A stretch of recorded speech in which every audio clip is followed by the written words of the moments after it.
On va corriger le sujet de baccalauréat de Nouvelle-Calédonie en 2022, donc un des exercices. Avant de commencer, quelques conseils un peu généraux concernant les épreuves de spécialité. Des conseils évidents, mais je crois qu'il est bon de les rappeler. Avant l'épreuve, on vérifie son matériel, on a une règle correcte, un rapporteur, un compas, une équerre. On vérifie que sa calculatrice est chargée. Sur cette calculatrice, une étiquette porte votre nom, votre numéro de candidat, vous avez des mouchoirs, vous avez de l'eau. N'oubliez pas votre convocation, votre pièce d'identité. Restez serein. Si vous avez travaillé régulièrement en seconde, en première, en terminale, si vous avez suivi les conseils de vos différents professeurs, vous allez réussir l'épreuve. Juste avant l'épreuve, on va aux toilettes. Et on respecte les horaires de la convocation. Donc on se présente bien un temps suffisant devant la salle d'examen. Arrivez dans la salle, vous gardez votre matériel avec vous et vous posez votre sac au pied du tableau. Un conseil, pour garder son calme, on peut se concentrer sur sa respiration, sans S. Je vous rappelle que si vous avez travaillé, il n'y a pas de raison de paniquer. Vous pouvez commencer à remplir les en-têtes des copies qui vous ont été distribuées. Juste après que le sujet vous a été distribué, vérifiez que c'est le bon sujet. Donc vérifiez la page de garde. Vérifiez que vous avez toutes les pages et contrôlez la présence ou pas d'annexes qu'il faudra rendre avec votre copie. Ne lisez pas tout le sujet. Lisez le titre des 3 ou 4 exercices. Lisez le titre des différentes parties des exercices. On commence l'exercice numéro 1. Lisez attentivement le premier exercice. L'objectif général de l'exercice, il est clairement indiqué. Et les objectifs des différentes parties le sont également. Pour chaque question, vous allez noter le numéro exact sur la copie. C'est pas la question 11, c'est la question A11. Même si vous répondez pas à la question. Et n'oubliez pas que si la question renvoie à l'annexe, sur votre copie, écrivez le numéro de la question et écrivez voir annexe. Concernant le brouillon, on va vous distribuer des brouillons. Utilisez une phase par exercice. Ça évite le retournement, la panique, la recherche de notation sur vos brouillons. Une fois que vous avez fini votre premier exercice, retournez toutes vos feuilles de brouillon. Vous allez pouvoir utiliser la deuxième phase pour l'exercice numéro 2. N'oubliez pas que votre copie, c'est le seul lien avec le correcteur. Il ne vous connaît pas. Il ne connaît pas votre parcours. Il ne connaît pas vos efforts. Il ne connaît pas vos faiblesses. Il ne connaît pas vos progrès. Il va juger votre travail par la qualité de votre copie et notamment par la forme. Donc, avant d'écrire, on réfléchit. Si on n'est pas sûr, on utilise le brouillon. Mais on ne rédige pas entièrement la réponse sur le brouillon. On évite au maximum le correcteur, l'effaceur. Dans tous les cas, vous devez faciliter la tâche, sans S, du correcteur. Par exemple, en sautant des lignes, en encadrant vos résultats, en écrivant mieux que d'habitude. Remarque importante, attention aux questions et aux verbes qui débutent la question. À la question donner la relation, une réponse hyper rapide est attendue. Notez votre relation, qui doit faire partie des connaissances. S'il s'agit de déterminer ou d'établir la relation, alors là, il y a un travail plus long. On attend une démonstration de 2 lignes, ou de 4 ou 5 lignes, avec les différentes étapes. En effet, si la question est déterminer, établir, démontrer le lien entre telle et telle grandeur, on attend une réponse argumentée, structurée, qui s'appuie certainement sur une ou plusieurs de vos connaissances, ou bien sur les réponses précédentes, ou bien sur les documents. Vous citerez les documents, vous direz quels sont les numéros des documents que vous utilisez. D'après le document, d'après mes connaissances, je sais que, dans tous les cas, en physique-chimie, Je n'ai jamais vu une question qui demandait une rédaction d'une page. Vous bloquez? Évidemment que ça va arriver. Évidemment que des questions vont vous paraître plus difficiles que d'autres. C'est tout à fait normal. Bah, essayez encore. Quelques minutes. Persévérez. Ayez confiance. Si vraiment ça coince, au bout de 5 minutes, au bout de 10 minutes, je crois qu'on peut laisser de l'espace, et puis on passe à la question suivante ou à l'exercice suivant. Et on panique pas. On utilise tout le temps de l'épreuve. Le sujet il a été testé plusieurs fois par des professeurs différents qui ont validé le fait que la durée de l'épreuve est cohérente avec le contenu du sujet. Donc un élève qui part au bout d'une heure pour une épreuve de 3 heures, c'est évidemment dommage. Quelques minutes avant la fin, vous avez donc une montre à votre poignet, vous soulignez, vous encadrez les réponses si c'est pas encore fait, vous relisez pour corriger quelques fautes d'orthographe, et vous numérotez les pages correctement. Si vous avez 8 pages au total, 1 sur 8, 2 sur 8, 3 sur 8. Vérifiez bien les en-têtes. Vérifiez que vous n'avez pas oublié l'annexe et que vous n'avez pas noté votre nom sur l'annexe. Votre copie, c'est aussi une marque de respect par rapport à l'institution et par rapport à l'ensemble des professeurs qui vous ont aidé pendant votre scolarité. Et c'est aussi une marque de respect par rapport à vous-même et au correcteur. Voici l'exercice que j'ai choisi pour illustrer mes propos. Il s'agit d'un exercice de mécanique. Exercice B, modélisation d'un service au tennis. L'introduction est rapide à lire. Premier document, la dimension d'un terrain de tennis.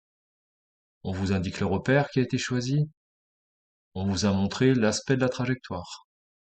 Vue de profil, vous retrouvez un document que vous avez certainement rencontré dans l'année, le repère et le vecteur vitesse initiale et 2 trajectoires possibles. On a choisi un modèle pour cet exercice. Le modèle du système, est un point. Et l'étude, elle est réalisée dans un référentiel galiléen. Donc, on va pouvoir utiliser les lois de Newton. Ce modèle, il a été imaginé avec plusieurs hypothèses. La première, c'est qu'on imagine que la balle ne tourne pas sur elle-même. On imagine que la trajectoire de la balle, elle se place dans un plan vertical. On imagine que le service est tel que le vecteur vitesse est parfaitement horizontal. Et on imagine qu'on peut négliger les frottements de l'air sur la balle, mais aussi la portance liée au déplacement de l'air dans la balle. Toute action de l'air est négligée. On vous donne la valeur de l'intensité de pesanteur, avec son unité. Partie A, établissement de l'équation de la trajectoire. Regardez la dernière question, on vous demande de vérifier qu'il s'agit bien de cette équation. Deuxième partie, on étudie l'influence de la vitesse initiale sur le modèle qui a été choisi.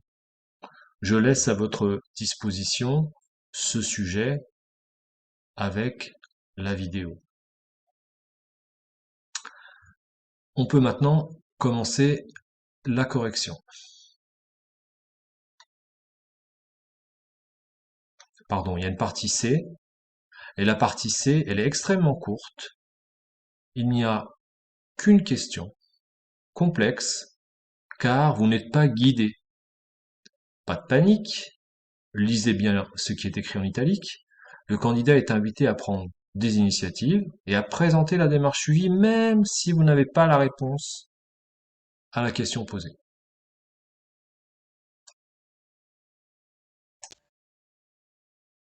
Dans une première question, la question A11, on nous demande, en appliquant l'une des lois de Newton, qu'il faudra énoncer, de déterminer les composantes du vecteur accélération au cours de son mouvement. Le référentiel terrestre étant supposé galiléen, on va appliquer le théorème du centre d'inertie, c'est-à-dire la deuxième loi de Newton, qui s'énonce de la manière suivante. Dans un référentiel galiléen, la somme vectorielle des forces extérieures qui s'exercent sur un solide est égale à la masse du solide multipliée par le vecteur accélération de son centre de masse, c'est-à-dire le centre d'inertie. Ici, seul le poids s'exerce. On néglige l'action de l'air. Donc vecteur P égale M vecteur A.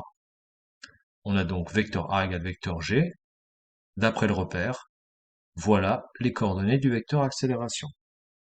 On nous demande ensuite les composantes du vecteur vitesse, question très traditionnelle. Et l'ordre des questions est également traditionnel. Par définition, le vecteur accélération est égal à la dérivée du vecteur vitesse. Donc la coordonnée AX est égale à la dérivée de Vx par rapport au temps. Puisque AX est égal à 0, Vx est égal à une constante. D'après les conditions initiales, Vx égale V0. AY est égal à la dérivée de Vy par rapport au temps. Donc, Vy égale à moins g fois t plus une constante. C'est la primitive de AY. À t égale à 0, Vy égale à 0, puisque le vecteur vitesse est horizontal. Donc la constante est nulle. Voilà les coordonnées du vecteur vitesse. Déterminez alors les composantes du vecteur position. Par définition, le vecteur vitesse est la dérivée du vecteur position. Donc Vx est la dérivée de x par rapport au temps. Donc x égale V0 fois t plus une constante. D'après le repère choisi et les conditions initiales, x égale à V0 fois t, puisque x égale à 0, à t égale 0. Y est la primitive de Vy, donc est égal à moins 1/2 de g fois t carré, plus une constante. Et à t égale à 0, h est égal à y, donc y égale moins 1/2 de gt carré plus h. On nous demande alors d'en déduire l'équation de la trajectoire. On remplace t dans l'expression de y par t égale x sur v0.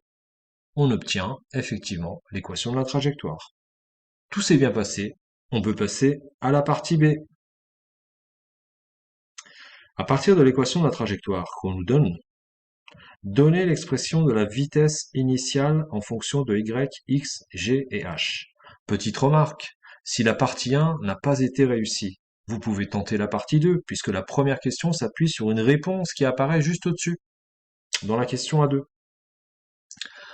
D'après la réponse précédente, y égale moins gx carré sur 2v0 carré plus h. Il faut donc extraire v0. Pour ça, j'extrais v0 carré, puis j'obtiens l'expression de v0. Certains me disent, pourquoi ici vous avez y moins h, et là vous avez h moins y. En fait, j'ai repéré un signe négatif ici qui m'embêtait un peu, donc je l'enlève, je multiplie par moins 1 à droite, et en multipliant par moins 1 à gauche, j'obtiens moins g, moins h, donc moins g plus h, donc h moins g. Donc voilà pourquoi ici j'ai h moins g. Si vous ne l'avez pas fait, c'est pas un drame. B2. Déterminer à partir des documents les coordonnées. Donc là, on lit le document de la figure 1 et on peut retrouver XC, YD, XD et YC. Voilà les valeurs, c'est très simple. B3. Si la hauteur à laquelle la balle est frappée au service est de 2,60 m, en déduire les valeurs V max et V limite. Il s'agit ici d'une application numérique. Voilà les valeurs que j'ai déterminées. Je n'ai laissé que 2 chiffres significatifs car certaines grandeurs ne disposaient que de 2 chiffres significatifs. C'est le cas pour h. En réalité, la vitesse initiale mesurée lors du service est nettement supérieure aux vitesses calculées précédemment. Commenter. Alors là, il s'agit de faire un commentaire argumenté.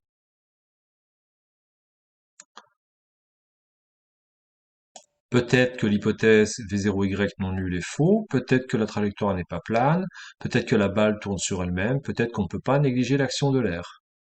La troisième partie n'est pas si compliquée. S'il n'y a pas d'action de l'air, il s'agit d'une chute libre, donc l'énergie mécanique est constante.